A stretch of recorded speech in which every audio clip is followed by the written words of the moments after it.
Welcome again to It Doesn't Take a Genius, conversation with introspective perspectives and pithy points of view. Here are your hosts, my friends, Max and Marty. I think that's Mark and Mike. Yeah, whatever. Ramsey! Marshall, it is lovely to see you today. Yes, as you can tell by the background, I'm in the studio because we've got important information to share with both our listeners. We do. For comedic effect, I think you really need to say to our listeners, both of them. Like that way you get a beat. And anyway, it's fine. Yeah. Just thinking about what I learned from Maury Amsterdam, some of those other folks. Well, I was going to do the this just in, but there's no one alive except me that knows what means. It's the equivalent of the dial tone. That sound no longer makes any sense. I had to go to Wikimedia Commons to figure out a hertz that I could download for free, like a hertz rating of a signal for that episode we did live where we did multiple takes and I had to keep going beep and cut to a new take. I had to go find that myself. I was like, I don't know what that's called, but it's just a noise, right? And it was on Wikimedia Commons, all the different hertzes. Yeah. So, yeah. Anyway, here's the change of scene beep. Right. That's what I Googled. Change of scene beep. Yeah. And somehow you found it. I did. And anywho, for those of you, watching on YouTube, you have to admit that the post-production quality of the podcast is it's 1,012% better. Easily. Which is, starting at -5 at the very least, Oh yeah, it was bad, but yeah, it's come a long way.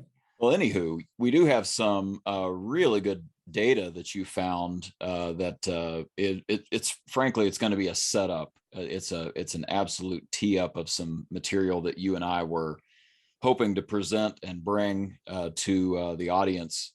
And I guess you want to just tell them about what the study is? Yeah, we've got hot off the presses here. We've got a research report that's just in 2020.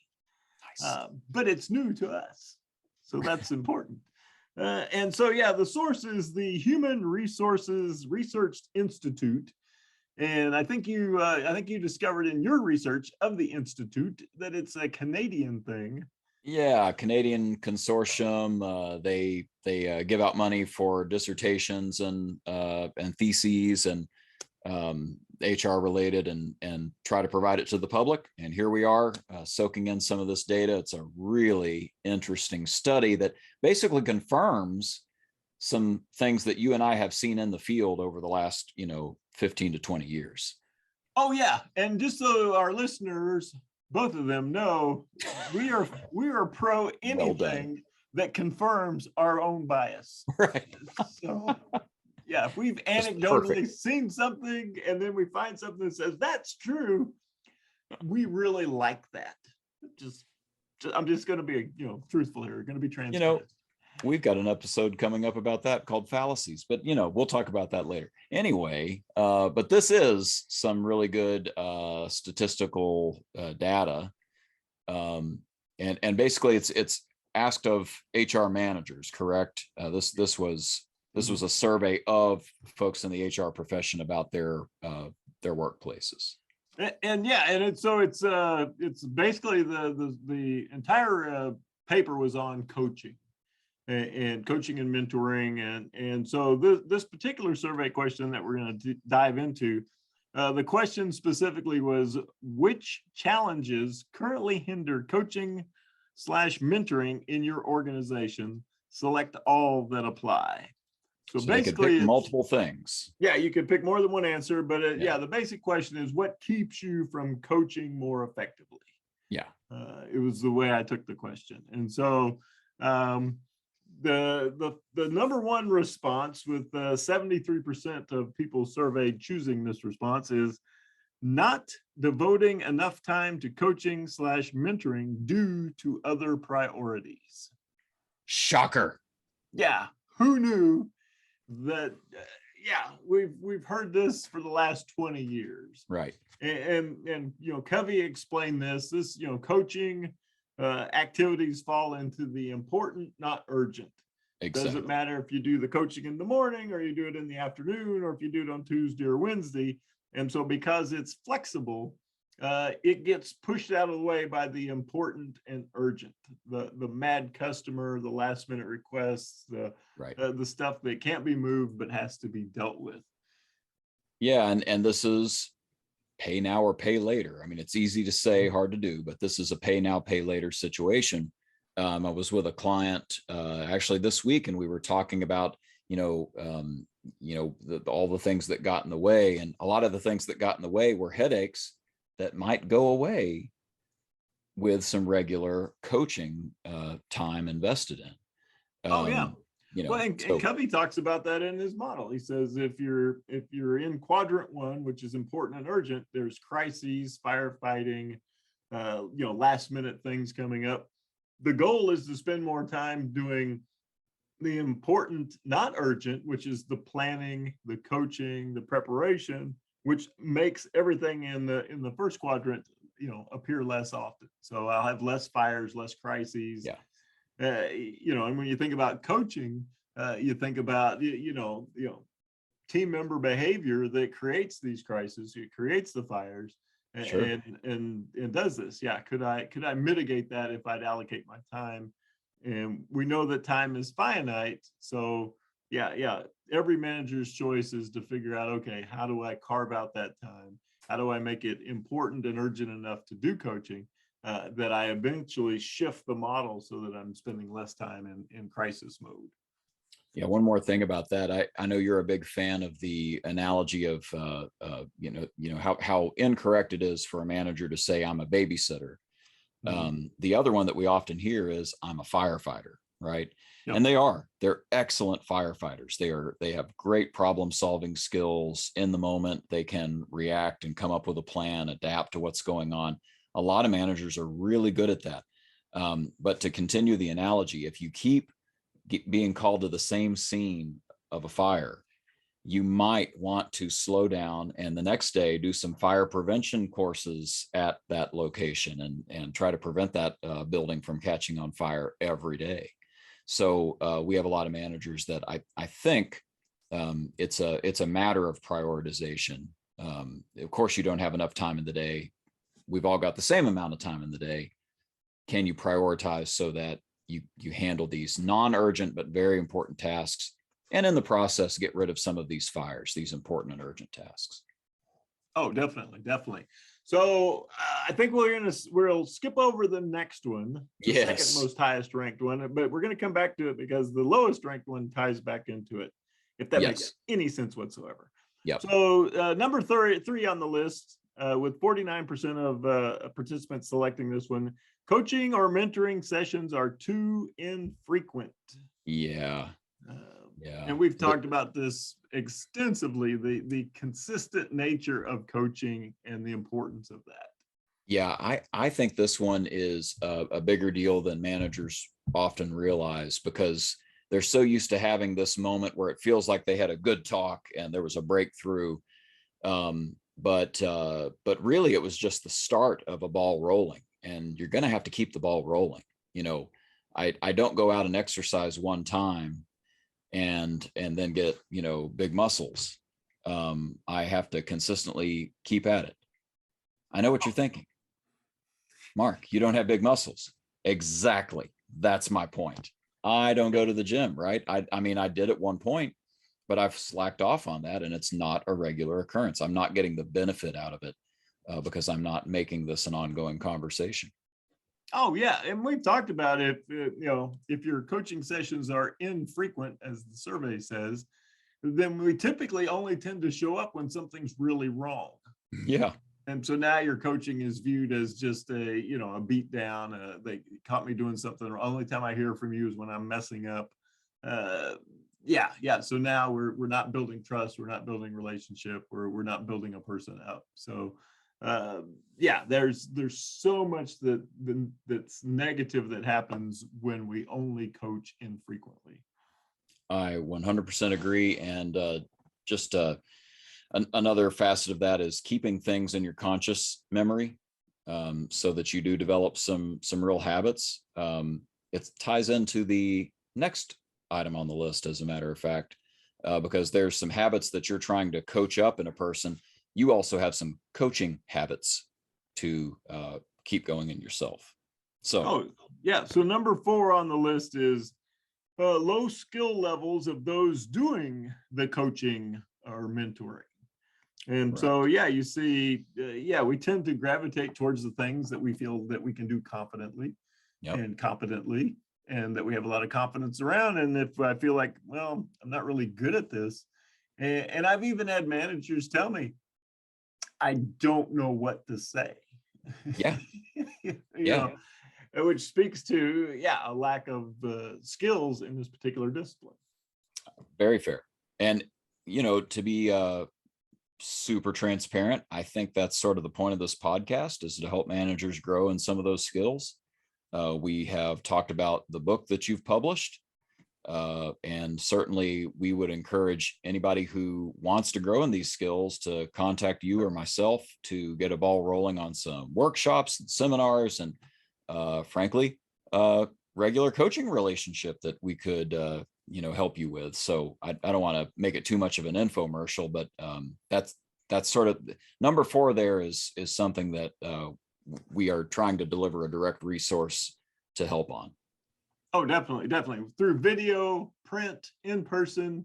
There are many ways of you to avail yourselves of our coaching expertise. That's exactly right. The number 5, lack of concrete options for training, development, and career pathing. Maybe I tend to not coach because I don't see a path forward for the person I'm coaching. This one,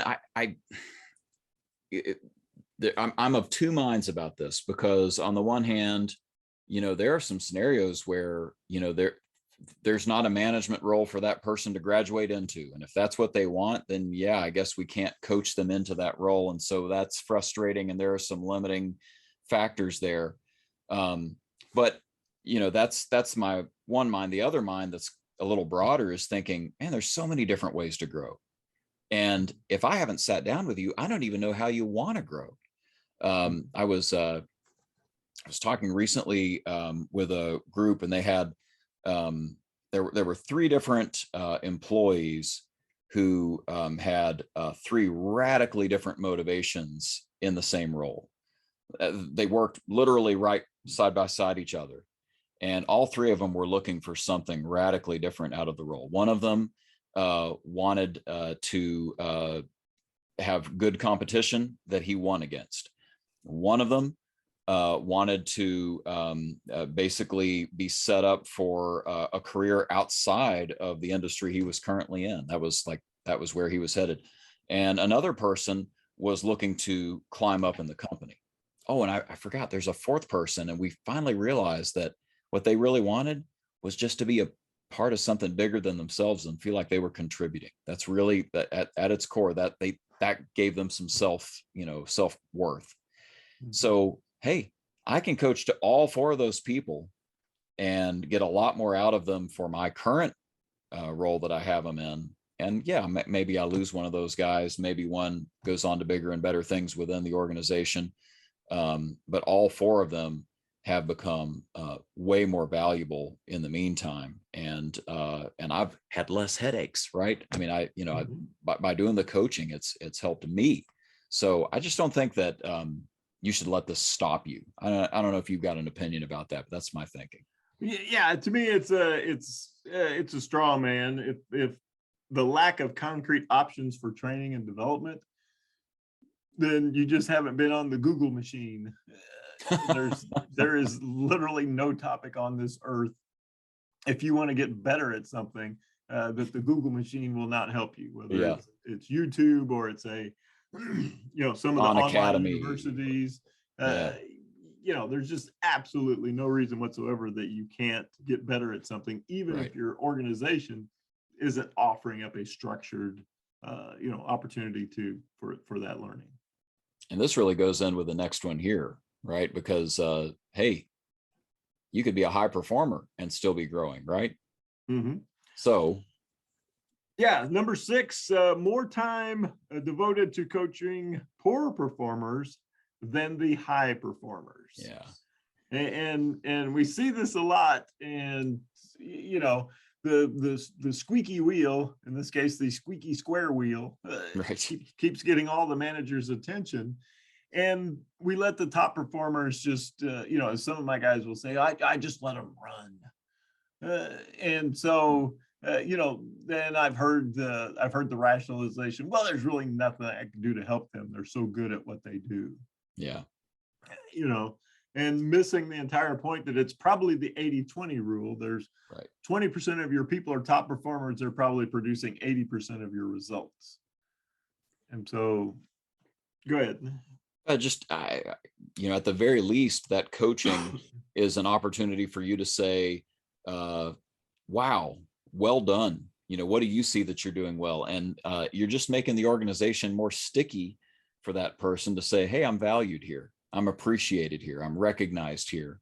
And hey, maybe there is room for me to grow. Maybe I can get even better than I am now. Why would you not do that? Oh, yeah. Well, a lot of times when we do have a great conversation with our top performers, it's them putting in their 2-week notice. Right. And the manager always says the same thing. I had no idea. I thought everything was great. I had no idea. Right. And so, we neglect these people who are performing at an above average level. And lo and behold, exactly like you said, they feel undervalued, underappreciated. And this is going to come as a shock, your top performers have options.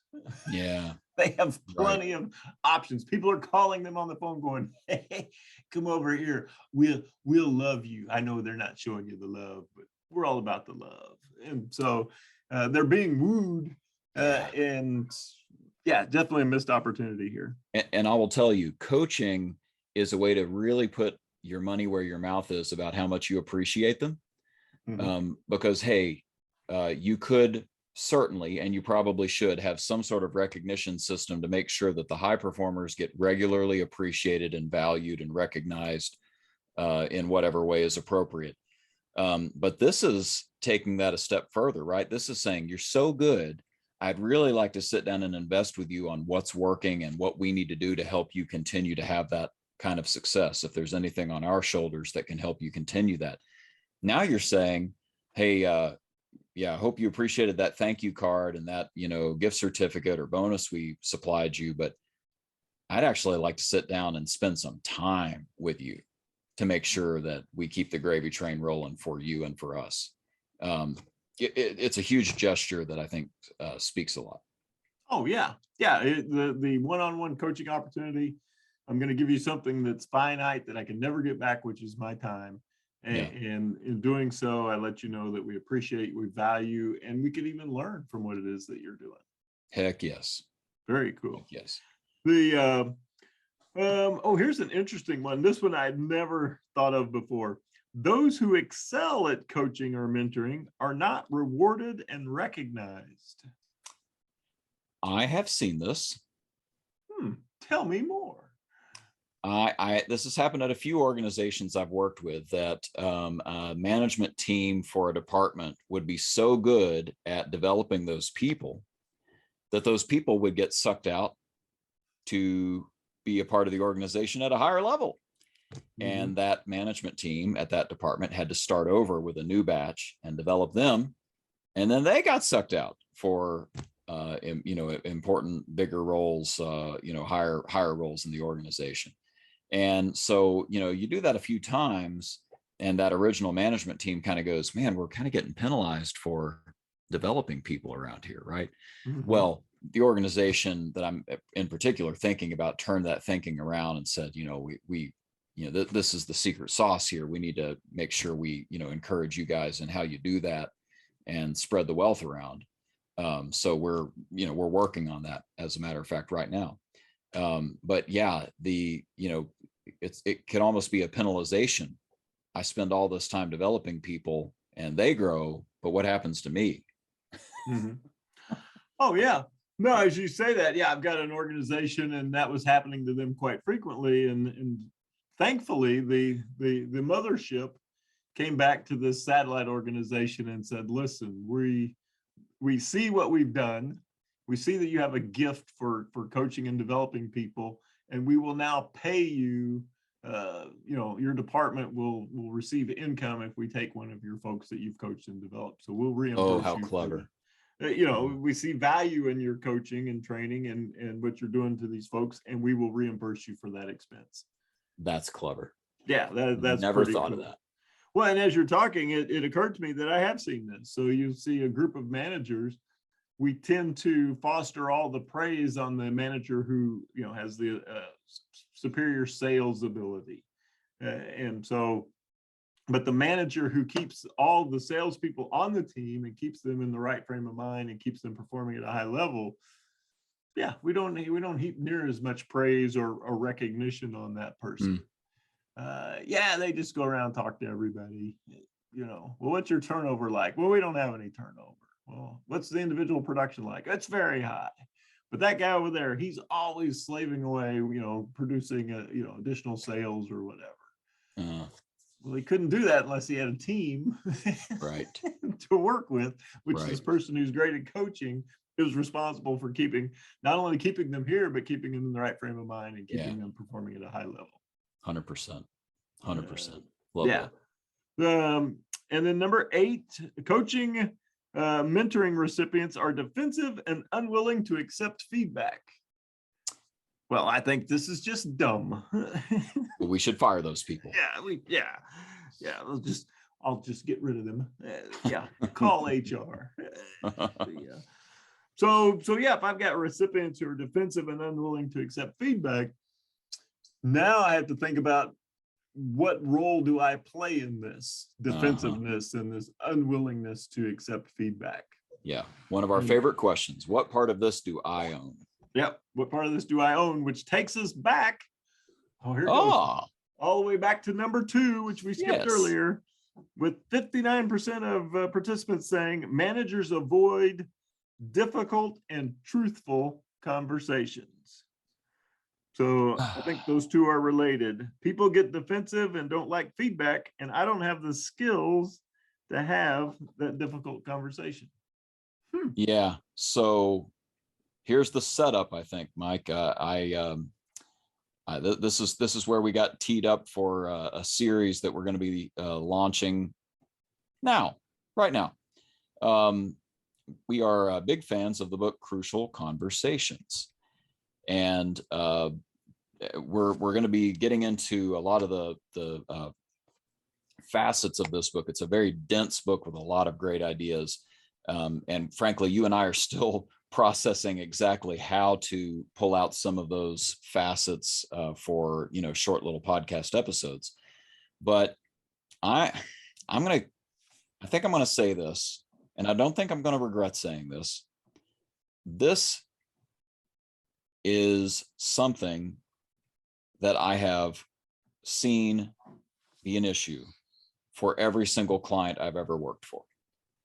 The ability to stay in dialogue on difficult and truthful things, negative feedback, conflict between two people, whatever it is literally something that everybody is struggling with to some extent.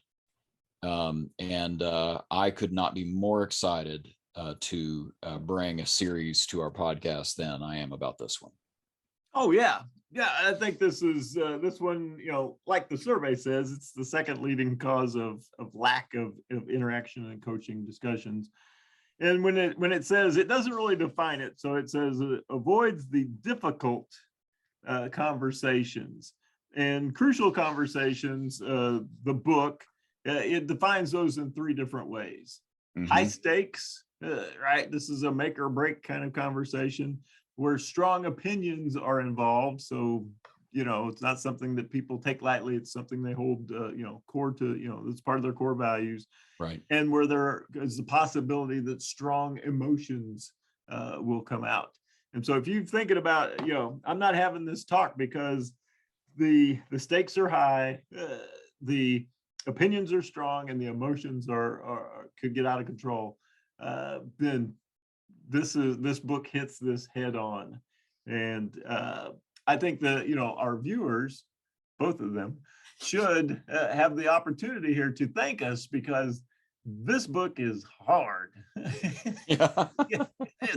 It makes your brain hurt. There was a little clear brain fluid running out my ear, but I like your word dense. So there's a lot of good stuff in here. We're going to unpack it and then figure out, okay, how do we take some of this good stuff and make it usable, so that we can apply it in an everyday, and hopefully not everyday situation, but when the situation requires a crucial or difficult conversation, you're equipped to do it well. Yeah, so you made a point before we rolled tape about the fact that this is a tool that a manager needs in their toolbox. It's not coaching per se. Having a difficult, truthful conversation is not coaching in its purest form, because coaching is not about looking at the past, dealing with some hairy thing from the past. It's about getting unstuck and going forward, right? So in a lot of cases, what we're talking about here is we need to have a difficult conversation so that somebody can come back to the table and be coachable, right? Mm-hmm. They're not even coachable right now because there's such a wall up between us on, issue X, Y, or Z. And so this is the tool to get that wall dealt with, so you can get back into the coaching, the traditional coaching framework, and help somebody really get to the next level. The way the book talks about it is dialogue, that the only real resolutions happen when two people are able to be in dialogue about a topic, and they call it the pool of shared meaning. We'll get into this later, but the idea that I'm going to contribute to this dialogue, you're going to contribute to this dialogue, and between us, we're now going to grow what we both know to be true about a particular situation, what we both are feeling about it. I know what you know and what you feel, and you know what I know and what I feel, and together we arrive at some truths that allow us to get some resolution. And how often do we as human beings, in our marriages, in our relationships with our kids, in neighbors, friends, churches, and workplaces, how often do we find ourselves retreating from that tough conversation? It's going to take mental energy. It's going to take emotional energy. I've got to come in prepped and armed and ready. I got to keep my cool. I mean, there's so many different things that you might have to think about for one of these crucial conversations. And the idea in the book is that, we don't want you to fall victim to silence, where you're masking your words, avoiding the situation, withdrawing, not really having the hard talk. And at the flip side, violence. So not silence, but violence, where I'm cutting you off and I'm belittling and I'm, just throwing accusations instead of talking about the facts and the truth of the matter.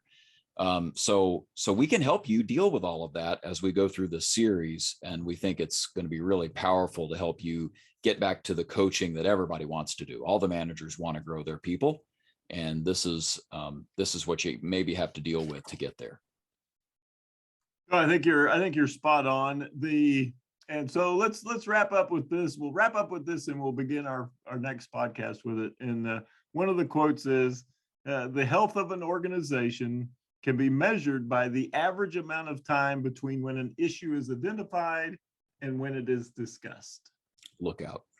And so, there's a big gap between when things are happening and when things are talked about. Not healthy. Can we close that gap? And Crucial Conversations gives us the tools to have those conversations and to make them less scary. The faster you have them, the less of a big deal they are. So there's just so much goodness that you're going to get out of this. We're excited to bring you this series. Yes, very much so. And speaking of Mr. Excitement, let's turn to our announcer. Not afraid to have a crucial conversation. Oh no, he'll tell you. So go ahead and tweet that, or share it any other way you want. As always, there are no rights reserved, no trademarks, no copyrights. Share it if you want to. And join us next time on It Doesn't Take a Genius.